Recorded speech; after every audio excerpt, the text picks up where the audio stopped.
16장 어제가 1절부터 15절까지였고요. 오늘이 16절부터 마지막 절까지 이렇게 둘로 나뉘어서 어제 오늘 묵상하는 말씀으로 제시되어 있는데 16장 전체도 앞의 내용과 같이 악인과 의인에 대한 하나님의 반응, 즉 하나님이 그들을 어떻게 대해 주시느냐 하는 것을 중심으로 그들의 특징들을 비교하여 제시하며 교훈을 주는 말씀입니다. 어제 말씀했던 1절부터 9절까지의 내용을 대충 보면 사람의 일은 모두 하나님께 달려있다. 그렇기 때문에 악인들은 아무리 단합하고 노력해도 성공할 수 없지만 의인은 하나님께서 도우셔서 그의 동하는 일을 성취하도록 이끌어 주신다.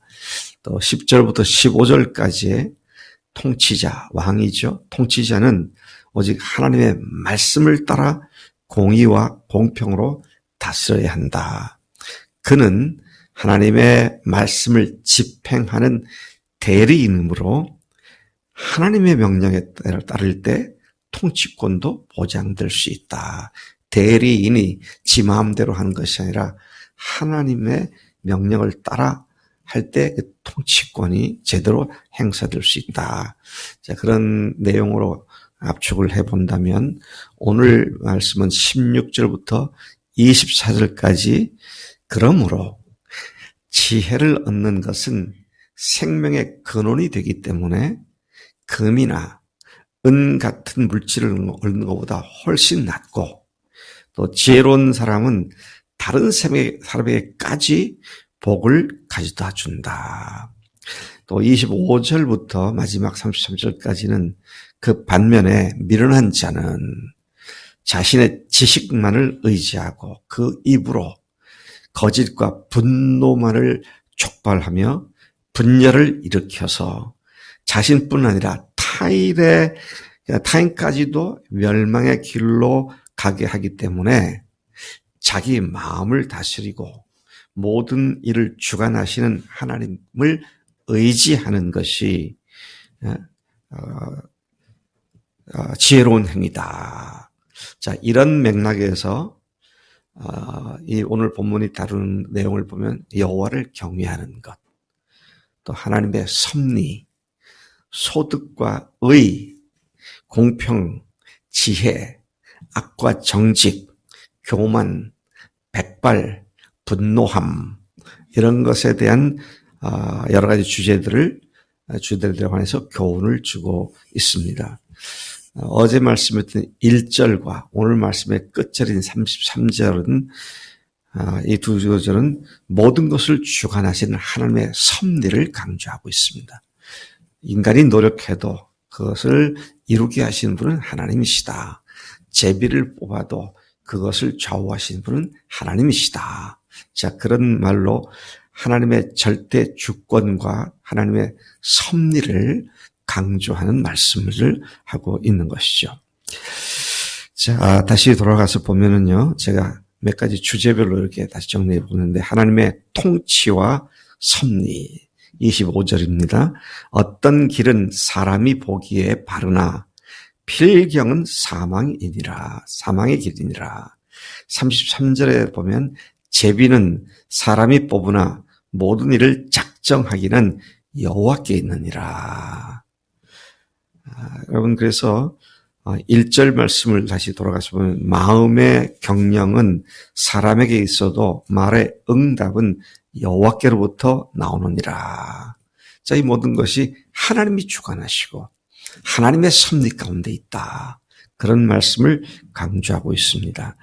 하나님은 전지하심에 근거해서 사람들에게 근거해서 공의롭고 의인과 악인을 공의롭게 의인과 악인을 대하신다. 다 아시는 분이 그분의 아시는 지식을 따라 의인과 악인을 각각 그대로 대해 주신다. 그런 말씀이죠. 특히 우리가 조심해야 할 것은 사람의 생각과 길은 하나님의 그것과 너무도 다르기 때문에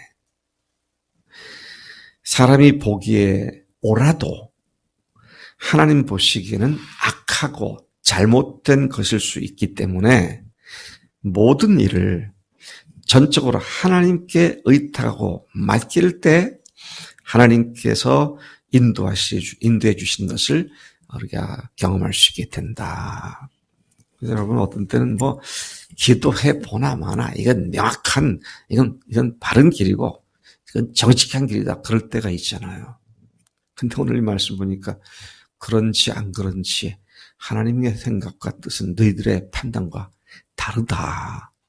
그러니까 열심히 기도하고 의지하는 것, 뭘 하더라도요. 그게 너무도 중요한 일이다 하는 것이죠.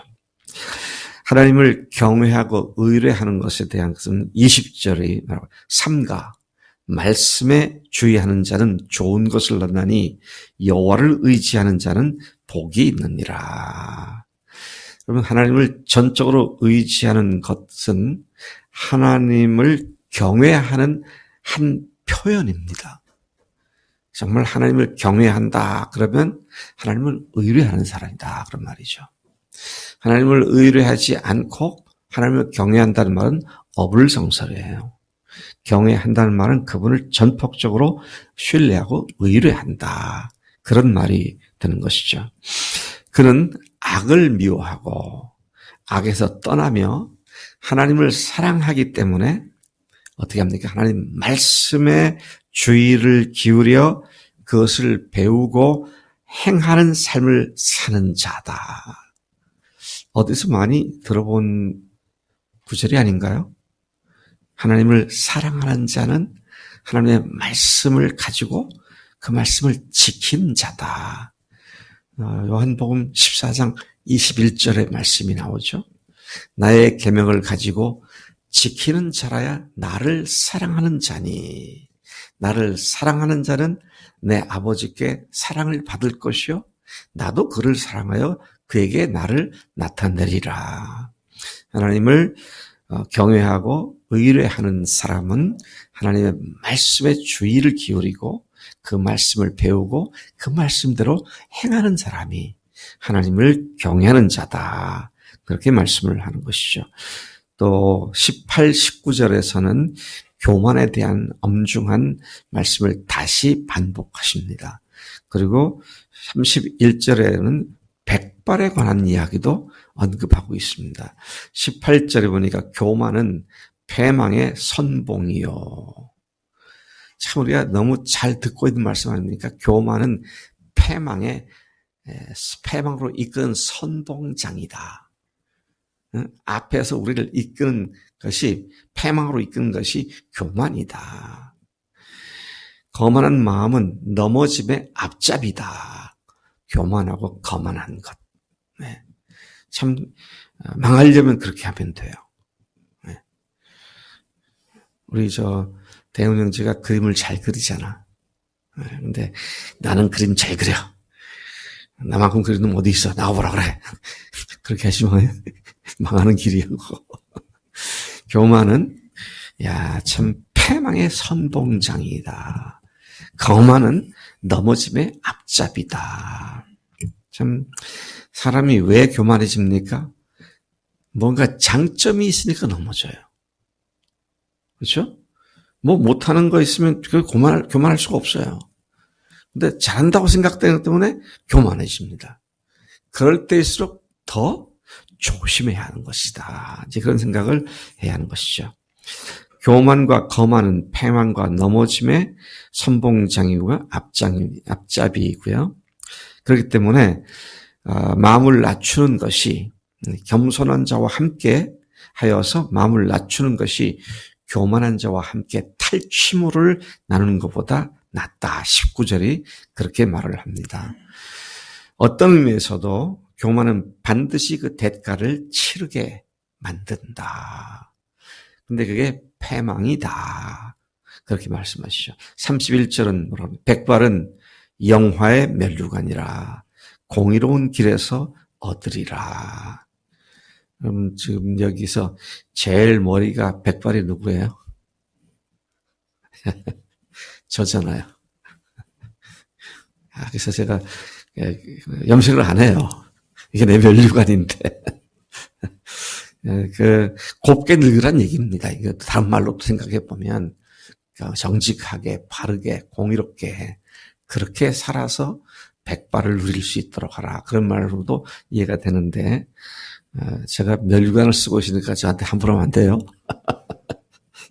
자, 그 다음에 26절에 보면 올바른 경제 생활에 대한 말씀을 합니다. 고되게 일하는 자는 식욕으로 말미암아 애쓰나니 이는 그의 입이 자기를 독촉함이니라. 먹기 위해 열심히 일하는 원칙을 말하고 있습니다. 바울이 디모데에게 말씀인가? 일하기를 싫어하는 자는 뭐 하지도 말라? 먹지도 말라. 이건 뭐 하나님의 철칙입니다. 철칙이에요.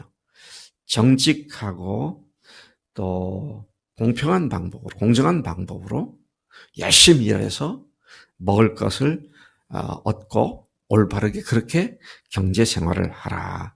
하나님은 열심히 정직한 방법으로 얻는 것을 기뻐하시고 축복하십니다.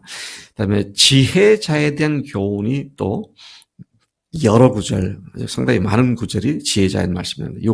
16절, 21절부터 24절, 그리고 32절과 같은 구절들인데 이 구절들은 주로 지혜자가 갖는 덕에 대한 교훈이죠. 16절을 보면 지혜를 얻고 명철을 얻는 것이 금이나 은을 얻는 것보다 훨씬 낫다. 21절부터 24절까지 보면 마음이 지혜로우면 명철하며 선한 말을 하는 자는 남의 학식을 더해준다. 22절에 명철은 생명샘이지만 미련한 자에게는 미련이 징계가 된다. 23절 지혜자는 슬기로운 말과 참된 지식을 말하며 그가 하는 선한 말은 굴송이 같이 마음에 달고 뼈에도 양약이 된다. 32절에 보니까요. 노하기를 더디하는 자는 용사보다 낫고 자기 마음을 다스리는 자는 성을 빼앗는 자보다 낫다. 참 유명한 잠언에 있는 구절 중에 유명한 구절입니다. 노하기를 더디하는 자는 용사보다 낫다. 그러니까요, 지난번에도 제가 그 얘기했는데, 남자들, 특히 이제 저같이 성질 급한 사람들 갑자기 우욱 하잖아요. 우욱 하면서 소리를 지릅니다. 근데 그렇게 하지 않는 것이 용사보다 낫다. 그랬어요.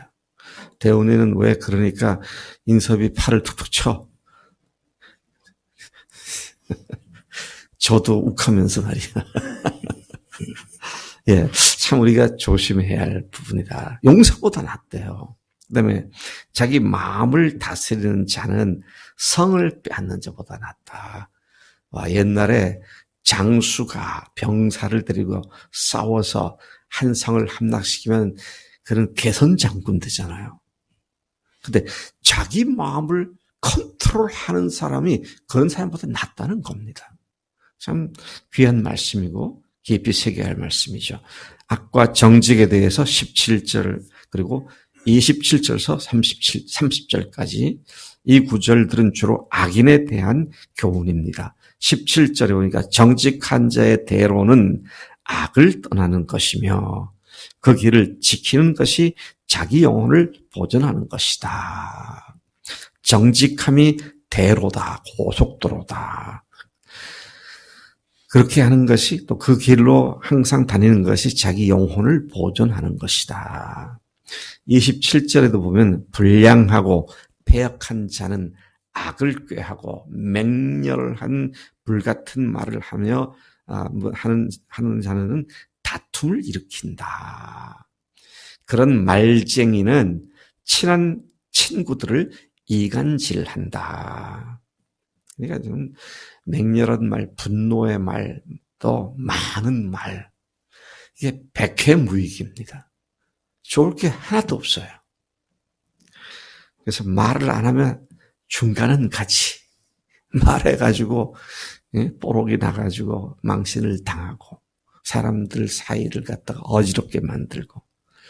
근데 여러분, 이건 의도하지 않아도 그렇게 돼요. 왜냐하면 토시 하나 바꾸어서 그렇게 되는 거거든요. 네. 미나니는 키도 커. 미나니는 키만 커. 달라요? 같아요? 키만 커 하면 별 볼 일 없다는 얘기입니다. 키도 커 하면 좋은 게 많은데 키까지 커. 그런 말이잖아요. 토시 하나가 완전히 다르게 말을 만들어요. 그래서 듣는 사람으로 하여금 오해하게 만들고, 듣는 사람으로 하여금 분노하게 만들고, 그래서 우리가 말쟁이는 친구를 이간한다. 꼭 명심해야 할 말이죠. 29절. 강포한 사람은 그 이웃을 유혹하여 악한 길로 인도한다. 30절. 말하지 않고 눈짓으로 패역하고 악한 길을 도모하며 행한다. 이게 무슨 말입니까? 말하지 않고 눈짓으로 간다. 저를 보세요. 이제 나쁜 짓 하려고 그러면 내가 이제 박홍규 변호사, 이러지. 그렇죠. 이렇게 합니다.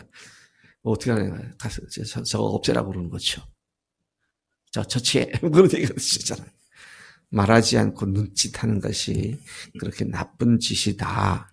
그런 말씀을 하고 있는 것이죠. 하나님 아버지 감사합니다. 이 아침에도 저희들의 여러 가지 면들을 귀한 말씀들로 지적해 주시고 또 바른 길로 인도해 주시니 감사합니다. 주님께서 저희들의 삶을 평가할 때 의인이라고 불리움을 받는 저희들이 되도록 성령님 오늘도 또 남은 여생 동안도 주님의 의만 조차 의인의 길을 가는 우리가 되도록 인도해 주실 줄로 믿습니다. 주님의 말씀에만 집중하고 주님만 바라보고 주님께 순종하는 매일의 삶이 되도록 성령님 우리를 지켜주실 줄로 믿습니다. 감사하고 예수님의 이름으로 기도를 쌓나이다. 아멘. 아멘.